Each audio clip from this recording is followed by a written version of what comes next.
Praise the Lord. இன்றைய மன்னா. அப்பொழுது அவள், எனக்கு ஒரு ஆசீர்வாதத்தை தர வேண்டும், வறட்சியான நிலத்தை எனக்கு தந்தீர், நீர்ப்பல ஆற்றலான தோட்டத்தை எனக்கு தர வேண்டும் என்றாள். அப்பொழுது காலேப் மேற்புறத்திலும் கீழ்ப்புறத்திலும் அவளுக்கு நீர்ப்பாய்ச்சலான நிலங்களை கொடுத்தான். நியாயாதிபதிகள் 1:15.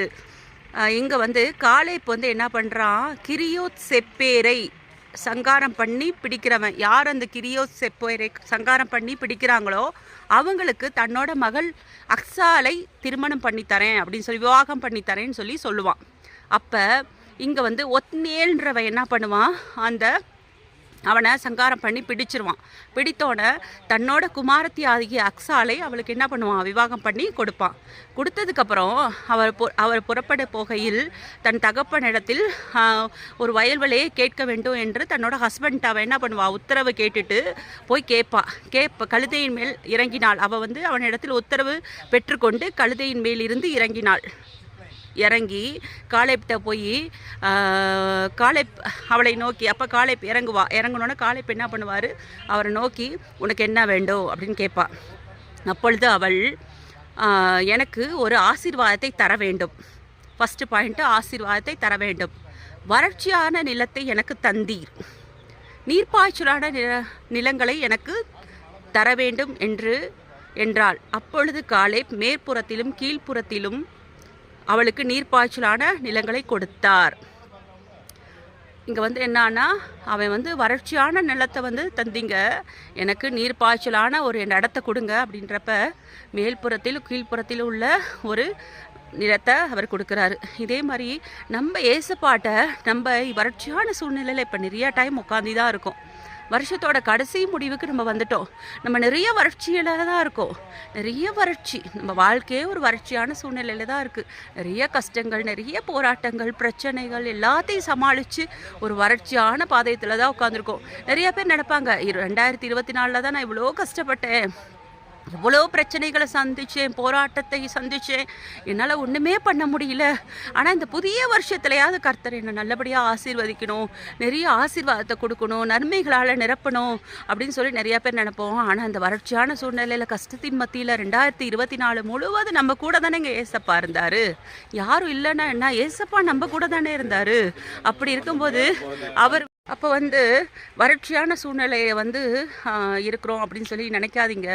நம்ம கூட ஏசப்பா கர்த்தர் நம்ம கூடயே வந்தார்ல. எவ்வளோ வறட்சியான சூழ்நிலைங்க நான் என் வாழ்க்கையில் சந்திச்சேங்க. உண்மையை சொல்கிறேன், நிறைய வறட்சியான சூழ்நிலையை சந்தித்தேன். ஆனால் ஒவ்வொரு நாளும் அவர் கைப்பிடித்த தேவன் என்னை விட்டு விலகவும் இல்லை, என்னை கைவிடவும் இல்லை.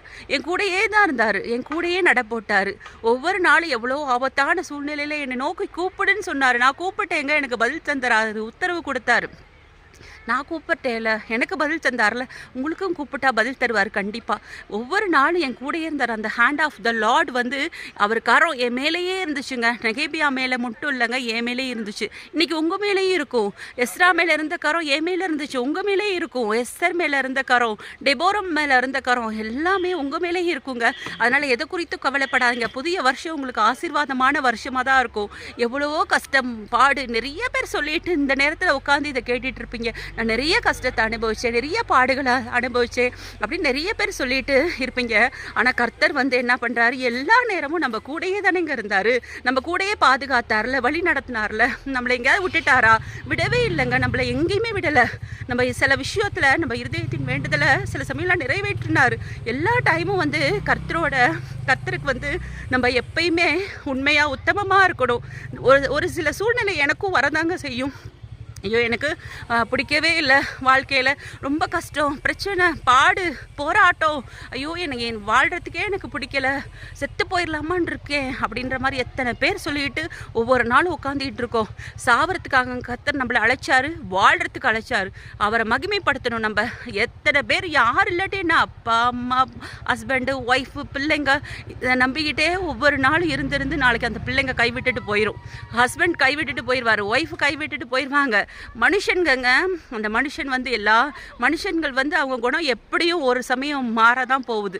ஆனால் கர்த்தர் மாறாத தேவன். அவர் வல்லமையுள்ளவர், மகிமையானவர், பராக்கிரமம் உள்ளவர். அவரால் செய்ய முடியாத காரியம் ஒன்றுமில்லை. Hand of the law, hand of lord ஏ மேல நான் கேட்டதெல்லாம் பெற்று கொள்வேன். ஹேண்ட் ஆஃப் லார்ட் ஏ மேல நான் கேட்டதெல்லாம் பெற்று கொள்வேன். எஸ்தர் நான் டெபோராள் நான் ஏ மேல கர்த்தர்காரோ, ஏ மேல கர்த்தர்காரோ. டெபோராள் நான் எஸ்தர் நான் ஏ மேல கர்த்தர்காரோ. கொடுக்கும் கரம், வழி நடத்தும் கரம், காக்கும் கரம், விலகாத கரம். ஜபம். நேற்றும் என்று மாறாத எங்கள் பரமபிதாவே உம்மை துதிக்கிறேன், சோஸ்தரிக்கிறேன் அப்பா. அந்த அருமையான வேலையில் அப்பா இந்த இடத்துல வந்து அப்பா கர்த்தர் பேச வச்ச கிருபதிக்காக உமக்கு நன்றி செலுத்துகிறேன் ஏசப்பா. அப்பா எப்படி வந்து ஒரு வறட்சியான நிலத்தை எனக்கு தந்தீர், எனக்கு ஒரு நீர்ப்பாய்ச்சலான நிலத்தை தாங்கன்னு சொல்கிறப்ப ஒரு தகப்பன் வந்து உடனே காலை இப்போ என்ன பண்ணுறா, தன் மகள் அக்ஸாலுக்கு வந்து கொடுக்குறாளப்பா. அதே மாதிரி எங்கள் பரமபிதா நீங்கள், பரம தகப்பன் நீங்கள் அப்பா. நீங்கள் வந்து நாங்கள் கேட்குற ஒவ்வொருத்தருக்கும் நீங்கள் கொடுக்காமே அப்பா இருக்க போகிறீங்க. என்ன காரியங்கள் கேட்குறாங்களோ அப்பா எனக்கு தெரியாது ஏசப்பா. அவங்க கேட்குற காரியங்கள் எல்லாம் பரலோகத்தின் தேவனால அப்பா காரியங்கள் கைகூடி வரணும் ஏசப்பா. என்ன காரியத்தை குறித்து கலங்கி தவித்து கொண்டு இருக்கிறாங்களோ, இந்த பழைய வருஷத்தில் நடக்காத ஒரு விஷயம் அந்த ஒரு குறிப்பிட்ட ஒரு சில நாட்கள் மட்டும்தான்ப்பா இருக்குது. எனக்கு 28வது தேதிப்பா. இன்னும் ஒரு 3 நாட்களுக்குள்ளே நாங்கள் வந்து புதிய வருஷத்துக்குள்ளே போகிறோம்ப்பா. அப்பா அவங்க கேட்குற நன்மைகளை கொடுத்து அவங்கள ஆசீர்வதிங்க ஏசப்பா. அப்பா ஒவ்வொருத்தரையும் தொட்டு ஆசீர்வதிங்க. தேவ கரம் அவங்க மேலே இறங்கணும் ஏசப்பா. அப்பா என்ன காரியம் கேட்குறாங்களோ, எப்படி அவள் வந்து நீர்ப்பாய்ச்சலான தோட்டத்தை கேட்குறாளோ, அதே மாதிரி என்ன வறட்சி இருக்கோ அவங்க குடும்பத்தில் எனக்கு தெரியாதுப்பா. அந்த வறட்சிகள்லாம் இயேசுவின் நாமத்தினால் இந்த நேரத்தில் கேன்சல் பண்ணி ஜெபிக்கிறேன் ஏசப்பா.